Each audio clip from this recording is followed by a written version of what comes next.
தமிழ்ல. சப்பானிய பல்கலைக்கழகம் யாரும் ஊர யாவரும் என்ற வாசகத்தை 2 மொழி, இன்னொரு நமது மொழி. அது மட்டுமா? இன்னும் பாருங்க, சில கிறிஸ்தவர்கள் வந்த இடம் 10 கட்டளை மொழிபெயர்த்து உலக மொழிகளை தேர்வு செய்த நிறைவாக நம்ம மொழி தாய்மொழி இன்றும் கல்வெட்டிருக்கிறது. சிங்கப்பூர் விமான நிலையத்துக்கு, சிங்கப்பூர் தமிழ்நாட்டில் பாதி பேர் இருக்காங்க. சிங்கப்பூர் விமான நிலையத்துக்கு விமானம் உள்ள நுழைகிற போது சாங்கி விமான நிலையம் உங்களை அன்போடு வரவேற்கிறது தமிழ்ல அறிவிப்பு செய்கிறார். சிங்கப்பூர் ரூபாய் நோட்டு பார்த்திருக்கீங்களா? ரூபாயில 3வது இடத்துல தமிழ் இருக்கு.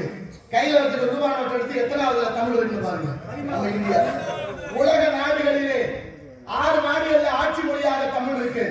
தமிழ்நாட்டில் என்னவா இருக்குன்னு நீங்க சிந்திச்சு பாருங்க. தமிழர்கள் நாம தமிழ் மொழியினுடைய சிறப்பு என்ன? ஆனால் நினைப்பிருக்கா? ஆனா பாருங்க எவ்வளவு உயர்ந்த லண்டன் மாடு பசுமாடு வச்சுதான் அம்மாடு. லண்டன்ல அம்மானு கத்துது பசுமாடு. லண்டன் மாடுனா அம்மானு கத்தலாமா? மம்மின்னு கத்திருக்கேன், மதர்ன்னு கத்திருக்கேன். ஆனா அம்மானு கத்தி பிடிச்சி என்ன காரணம்?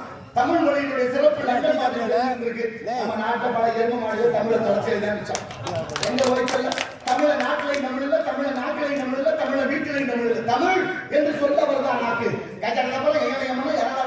இடத்துல ஒரு எழுத்து சேர்த்து தமிழ் தமிழ் வழியாக பிறந்தது. யாமறிந்த மொழிகளிலே எவ்வளவு மொழி எண்ணி நன்றாக இறைவன் படைத்த தன்மை நன்றாக தமிழ் செய்யுமாறு நெஞ்சை எல்லாம் சிறப்பது யாரும் படைத்த தமிழ்நாடு. வள்ளுவன் தன்னை உலகில் இருக்கிறது ஆண்புகள் கொண்ட தமிழ்நாடு. எங்கள் வாழ்வு எங்கள் வளர்ந்து வங்காதவர்கள் என்ற சங்கே முழங்கி அச்சனை பாட்டையாகும் சுந்தரா சொற்றமிழ் பாடலை தூமறை பாடும்.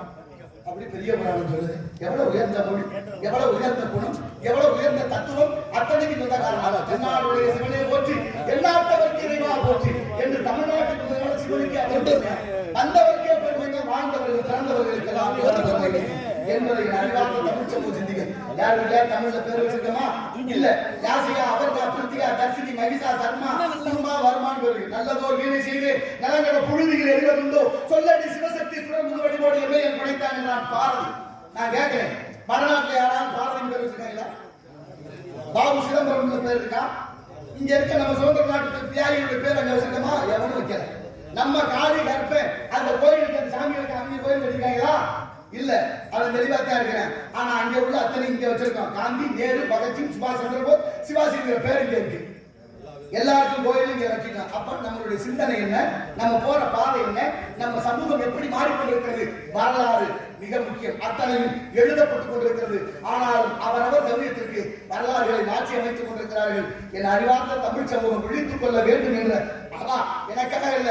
நான் படுத்தா எதிர்ப்பு நிச்சயம் இல்லை. காரணம் எல்லாருக்கும் ஒண்ணு.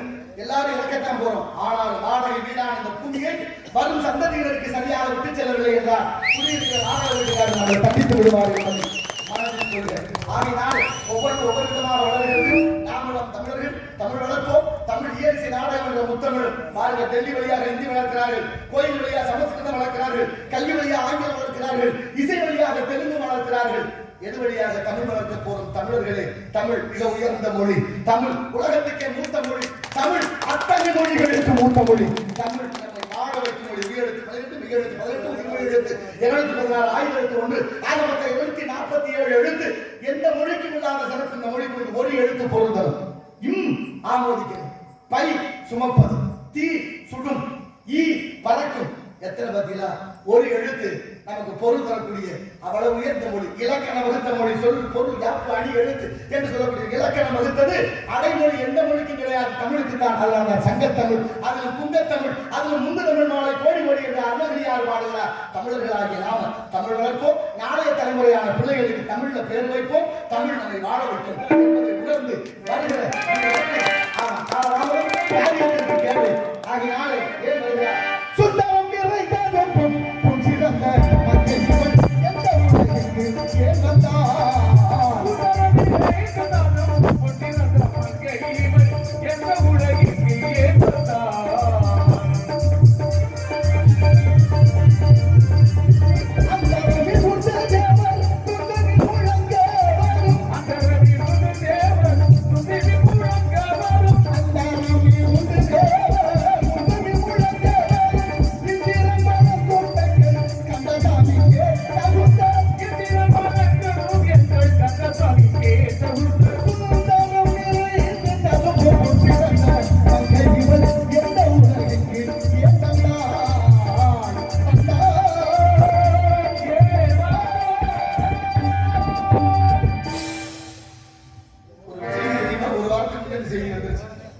தமிழ்நாட்டுல மட்டும் தமிழ் எழுத படிக்க தெரியாதவர்கள் 5 லட்சம் பேர் இருக்காங்க.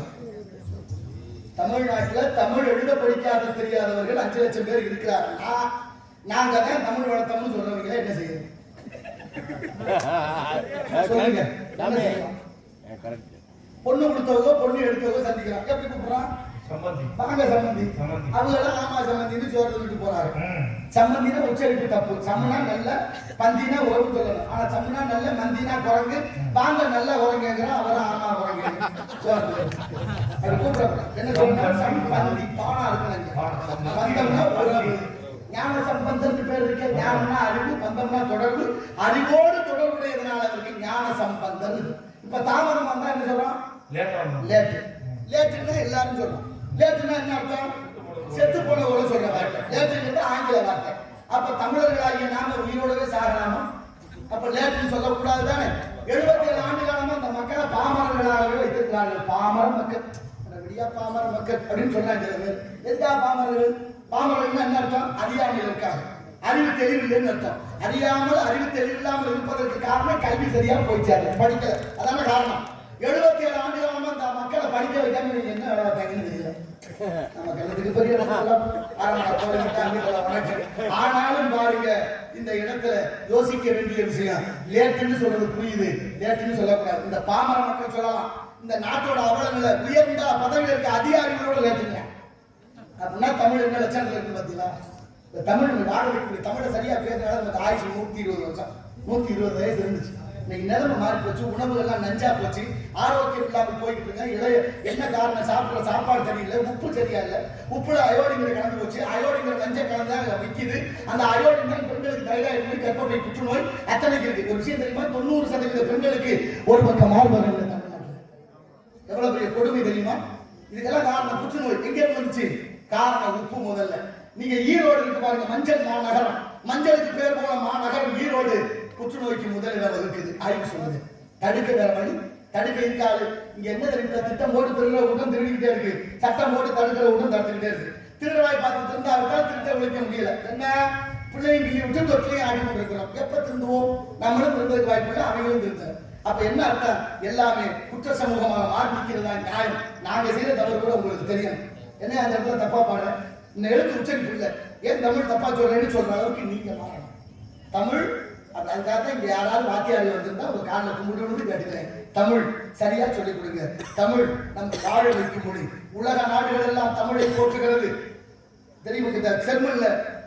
ஜெர்மானியத்தில் ஒரு பெண்ணு ஆர்வலர் 100 கோடி ரூபாய்க்கு தமிழ் ஆராய்ச்சி மையம் தோற்றிவிட்டார். இப்ப 10 நாளைக்கு உருவாக்குறது 100 கோடி ரூபாய்க்கு.